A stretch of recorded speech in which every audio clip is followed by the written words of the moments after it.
Hi friends, শেয়ারবাজার রহস্য চ্যানেলে আপনাদের স্বাগত। আশা করি আপনারা ভালো আছেন এবং সুস্থ আছেন। Friends, Nifty future market opening এর আগে দেখাচ্ছিল যে নিফটি 100 পয়েন্টের কাছাকাছি গ্যাপ আপ হওয়ার সম্ভাবনা বেশি, কিন্তু মার্কেট যখন খোলে তখন ফাইনালি কিন্তু 50 পয়েন্টের কাছাকাছি গ্যাপ আপ হয়। মার্কেট ওপেন হওয়ার পর থেকেই কিন্তু ধীরে ধীরে নিচে নামতে শুরু করে, আবার উপরে উঠে আবার নিচে নামে, ফাইনালি কিন্তু শেষের দিকে দুর্বল হয়ে পড়ে। 24,684, অর্থাৎ 262 পয়েন্ট নিচে ক্লোজিং দিয়েছে। গতকাল আমরা চর্চা করেছিলাম নিফটি আগামী দিনে প্রবাবিলিটি যে এখন একটু কনসোলিডেট করবে উইথ ডাউনওয়ার্ড বায়াস। গতকাল কিন্তু আমরা এই চর্চাটা করেছিলাম। তো মার্কেট কিন্তু সেইভাবেই কিন্তু এখন কাজকর্ম করছে।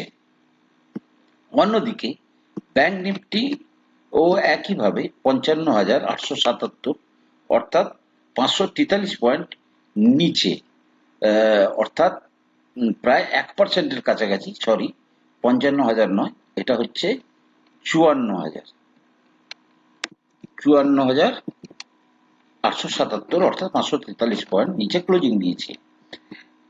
ফ্রেন্ডস, মার্কেটে কিন্তু এখন ফলো আপ বাইং নেই। যেমন ধরুন কালকের যে এফআইডিআই ডাটা, তাতে দেখা গেছে ডিআইআই 238 কোটি টাকার মামুলি বাইং করে সেলিং করেছে। এফআইআইও কিন্তু মামুলি সেলিংই করেছিল 526 কোটি টাকা। মার্কেট এখন নেক্সট কোনো বড় ট্রিগারের দিকে অপেক্ষা করছে, যে মানে একটা ট্রিগার পেলে মার্কেট 25,000-কে ভেঙে আবার উপরের দিকে যাওয়ার চেষ্টা করবে। সুতরাং যতদিন না যাচ্ছে ততদিন পর্যন্ত মার্কেট কারেকশন মোডে থাকবে। এবং যে ডিফেন্স শেয়ারগুলো গত 10-12 দিন ধরে হেভি র্যালি দিয়েছে, সেই সমস্ত শেয়ারে কিন্তু প্রফিট বুকিং দেখা গেছে। অনেকে বলছে যে আজকের যে মার্কেট ফল, এই ফলটার পেছনে নাকি কোভিড মানে বলে একটা, মানে কোভিড আবার স্প্রেড হচ্ছে ইন্ডিয়াতে, এই ধরনের একটা মার্কেটে রিউমারও শোনা যায়। যদিও কোভিড বিভিন্ন কান্ট্রিতে বাড়ছে, ইন্ডিয়াতে এখনো পর্যন্ত প্রায় 250 মতো কোভিড কেস দেখা গেছে। এই এই নিউজ মানে এত তাড়াতাড়ি মার্কেটকে দুর্বল করতে পারবে না, কিন্তু মার্কেট অনেক তাড়াতাড়ি উপরে চলে এসছে, তাই মার্কেট কিছুটা রেস্ট নেবে। অন্যদিকে ফ্রেন্ডস, আজকে চায়নার মার্কেট উপরে ছিল।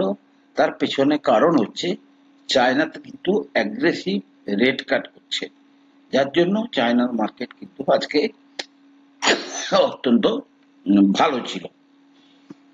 রেজাল্ট সিজন চলছে ফ্রেন্ডস, এখন আমরা রেজাল্টস এর দিকে, মানে রেজাল্ট কেমন কি আসছে, এখনো পর্যন্ত প্রত্যেক দিন বহু রেজাল্ট আসছে। প্রথমে আমরা চর্চা করব গ্লোবাল স্পিরিটের রেজাল্ট। গ্লোবাল স্পিরিটের রেজাল্ট খুবই ভালো এসছে, অর্থাৎ যদি তার কোয়ার্টার ভিত্তিতে যদি দেখা যায়, তাহলে দেখা যাবে তাতেও কিন্তু তার রেজাল্ট ভালো এসছে, প্লাস ইয়ারলি ভিত্তিতেও রেজাল্ট ভালো এসছে।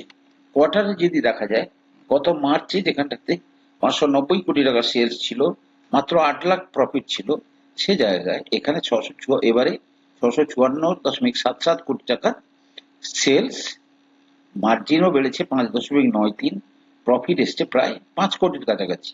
আর ডিসেম্বর কোয়ার্টারে 602 কোটি টাকার সেল হলেও মাত্র 41 লক্ষ টাকা প্রফিট ছিল, সেটাও বেড়ে প্রায় 10 গুণের কাছাকাছি হয়ে গেছে। ইয়ারলি ভিত্তিতে যদি দেখা যায়, ইয়ারলি প্রফিট কিন্তু বেশ কিছুটা, ওদের বেশ কিছুটা এক্সপানশন চলছে। 2,414 কোটি টাকার যে সেলস ছিল 2024-এ, সেটা এবারে বেড়ে দাঁড়িয়েছে 2,537, প্রফিট 96 থেকে 22 কোটিতে এসে দাঁড়িয়েছে। এবং শেয়ারটা কিন্তু রেজাল্ট অনুযায়ী কিন্তু কারেকশনে আছে, রেজাল্টকে জাস্টিফাই করছে তার যে বর্তমান লেভেল, অর্থাৎ পিকেও নেই, একদম লোতেও নেই, মোটামুটি। দেখুন, যদি শেয়ারটা হাই দেখা যায়, হাই গেছিল প্রায় 1700 সামথিং, 1720, বর্তমানে কিন্তু 1000-1000 কাছাকাছি শেয়ারটা ট্রেড করছে। অন্যদিকে ফ্রেন্ডস, ডিএলএফ রিয়েলিটি মেজার, মানে ঘর বাড়ির কোম্পানি, তার রেজাল্ট এসছে। রেজাল্ট কিন্তু ভালো এসছে। আমি যেটা বলছিলাম, কোয়ার্টার 3 তুলনায় কোয়ার্টার 4 কিন্তু বহু রেজাল্ট কিন্তু ভালো এসছে তুলনামূলকভাবে। কোয়ার্টার অন কোয়ার্টার ভিত্তিতে যদি দেখা যায়, মার্চ 2024-এ 2135 কোটি টাকার সেলস হয়েছিল, সেটা এবারে দাঁড়িয়েছে 3128 কোটি, অর্থাৎ মোর দেন 50% জাম্প। ডিসেম্বর 2024-এ যেখানে 1529 কোটি টাকা সেলস হয়েছিল, সেটা ডবল হয়েছে 3128 কোটি টাকার সেলস। মার্জিন যদি দেখেন, এর আগের বছর মার্জিন ছিল 35%, সেটা কিন্তু কিছুটা কমে হয়েছে 31%। আবার ডিসেম্বর কোয়ার্টার যদি দেখা যায়, 26% মার্জিন ছিল, মার্জিনও বেড়েছে প্রায় 31%-এর কাছাকাছি। মার্চে ছিল প্রফিট 920 কোটি, সেটা হয়ে দাঁড়িয়েছে 1282। আর ডিসেম্বরে যেটা প্রফিট ছিল 1059 কোটি, সেটা হয়েছে 1282। আর ইয়ার অন ইয়ার ভিত্তিতে 6427 কোটি সেলস বেড়ে দাঁড়িয়েছে 7994 কোটি। মার্জিন 33% থেকে কমে 26%-এর মার্জিনে এসে গেছে। তাও কিন্তু তাদের প্রফিট 2724 কোটি টাকা থেকে বেড়ে হয়েছে 4327 কোটি। এবারে আমরা কি অনুমান করতে পারি? স্টক অলমোস্ট তার উপরের দিকেই থাকা উচিত। দেখা যাক ডিএলএফএল লিমিটেডের চার্ট কি বলছে। হ্যাঁ, চার্টে যেটা বলছে, কারেকশানে আছে প্রায় 20%-এর কাছাকাছি। এখন কারেকশানে কিন্তু শেয়ারটা পাওয়া যাচ্ছে। বাট এই সমস্ত শেয়ারের মানে ছন্দ বুঝে পাওয়া খুবই কঠিন। ইন জেনারেলি আমি এই সমস্ত জিনিসকে অ্যাভয়েড করি। রেডিংটন কোম্পানির শেয়ার রেজাল্ট, সেটাও কিন্তু খুব ভালো এসছে। রেডিংটন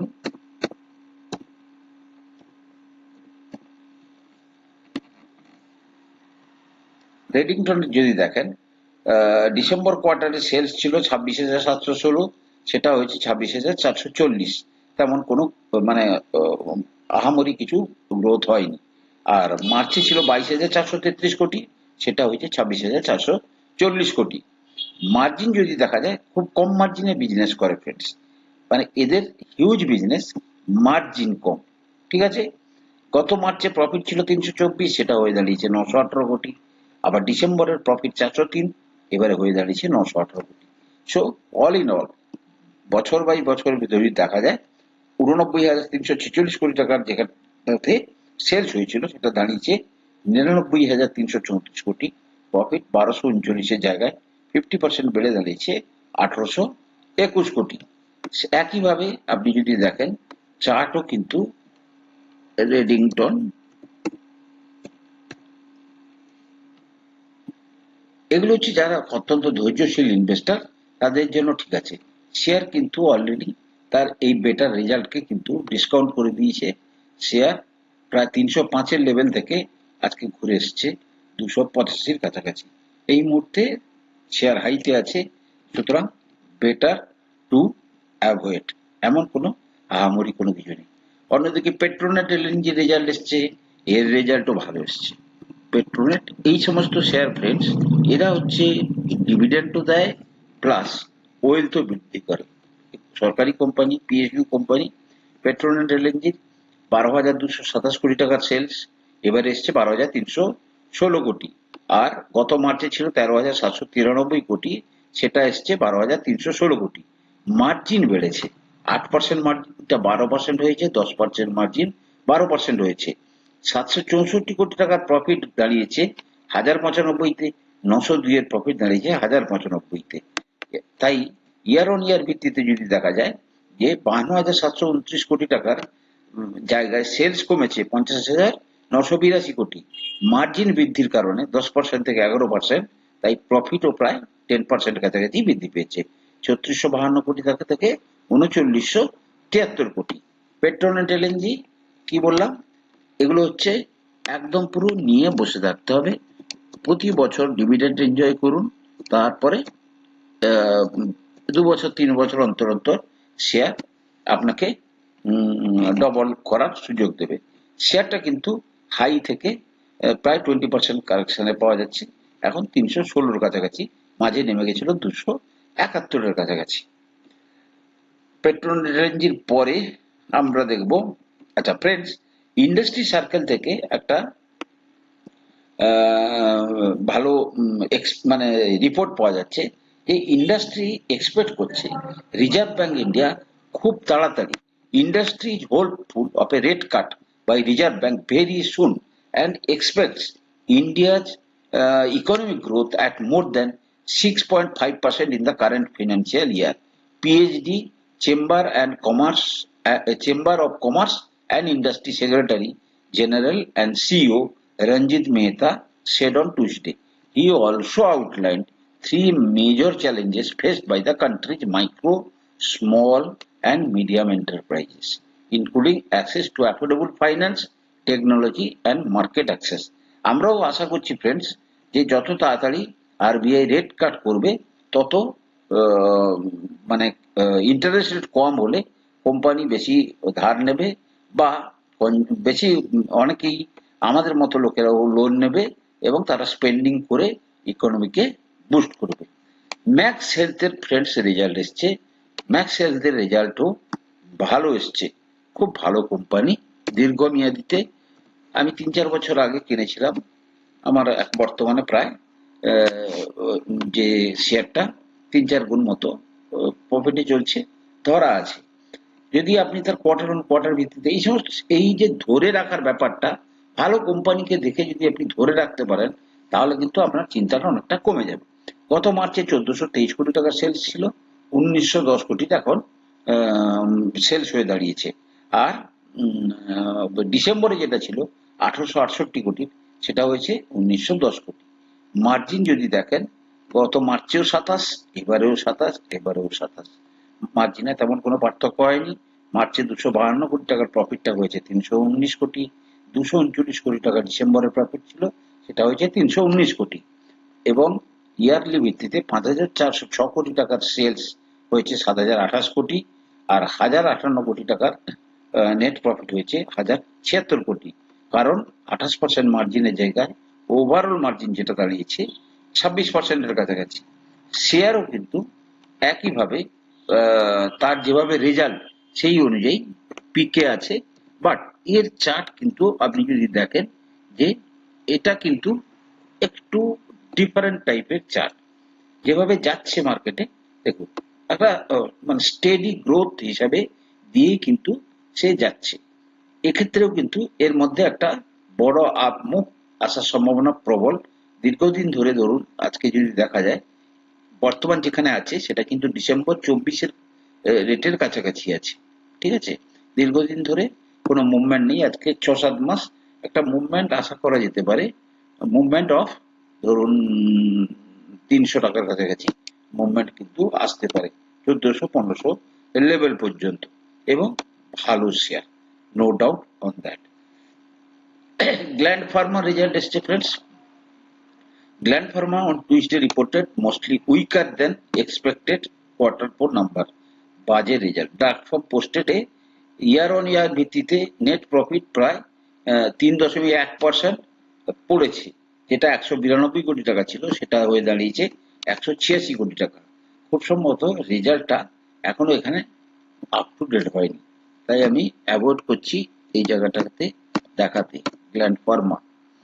এবং যেভাবে রেজাল্ট খারাপ এসছে সেইভাবে না, এখানে আসেনি ফ্রেন্ডস, রেজাল্ট খারাপ এসছে। এবং অ্যাকর্ডিংলি যদি আমরা চার্টে যাব, ইয়ারলি ভিত্তিতেও কিন্তু রেজাল্ট কি হয়েছে না, গত বছর যেখানে আচ্ছা একটা প্রেডিকশন ছিল সিএনবিসি টিভি 18 219.8 কোটি টাকার প্রফিট হবার কথা, সেটা কমে দাঁড়িয়েছে 192.4 কোটি। এছাড়া টোটাল যে রেভিনিউ ফ্রম দ্য অপারেশন সেটাও কমেছে, 1537 কোটি টাকার জায়গায় হয়েছে 1400 প্রায় 25 কোটি টাকার কাছাকাছি। যদি দেখেন শেয়ারটা কিন্তু এরা হচ্ছে কোভিড এর পিরিয়ডে কিন্তু প্রচুর রোজগার করেছিল, তারপর থেকে কিন্তু শেয়ারগুলো তেমন ভাবে আর আপমুভ দেয়নি। গ্ল্যান্ড ফার্মা একটা টাইমে প্রায় 4000-এর কাছাকাছি কিন্তু শেয়ারটা ট্রেড হচ্ছিল।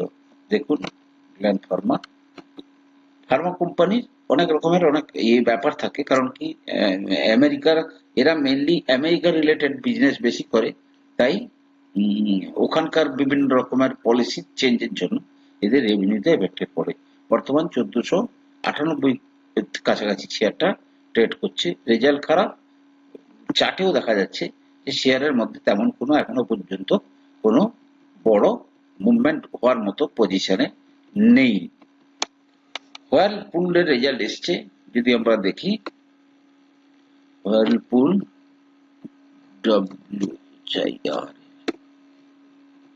রেজাল্ট খারাপ আসেনি, ভালোই এসছে। 1713 কোটি টাকার যেটা নেট রেভিনিউ হয়ে দাঁড়িয়েছে 1705। আর গত বছর মার্চে ছিল 1734, সরি, এরও কিন্তু এখানে আসেনি, আপ টু ডেট হয়নি। স্ট্রং ফোর্থ কোয়ার্টার, ইট পোস্টেড নেট প্রফিট 119 কোটি, ঠিক আছে। এবারে যেটা এসছে 53% আপ হয়েছে, অর্থাৎ মানে গত বছর যেটা 78 কোটি ছিল সেটা হয়ে দাঁড়িয়েছে কত, 119 কোটি।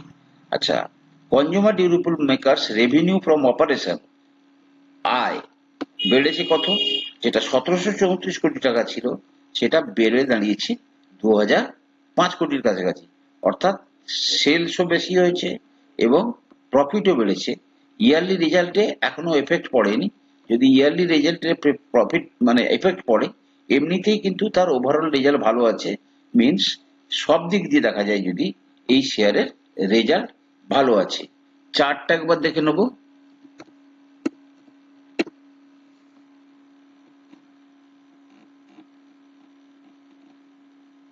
চার্টে কিন্তু শেয়ার একদম লোয়ার লেভেলে কাজকর্ম করছে।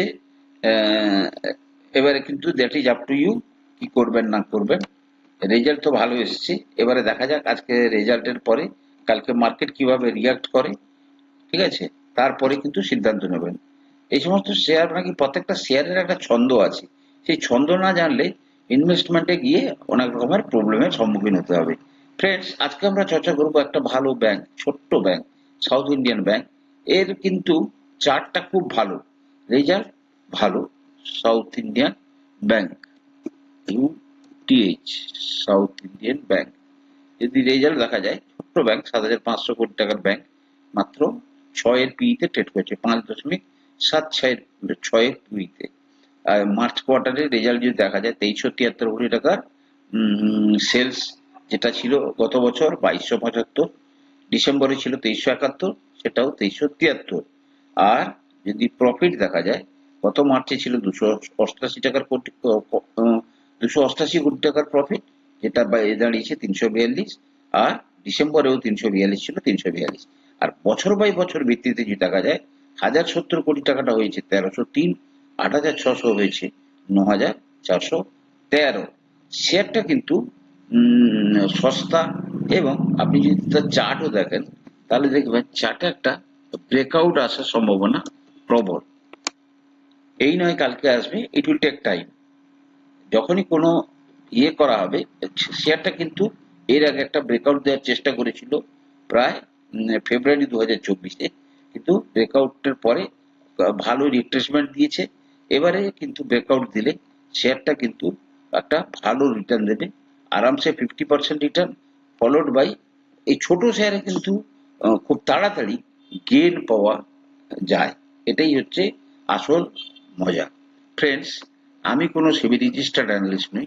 কোনো শেয়ারে কেনা বা বিক্রির আগে আপনারা কিন্তু আপনাদের ফাইন্যান্সিয়াল অ্যাডভাইজারের পরামর্শ নিয়ে কিন্তু শেয়ারে কেনা বা বিক্রির সিদ্ধান্ত নেবেন।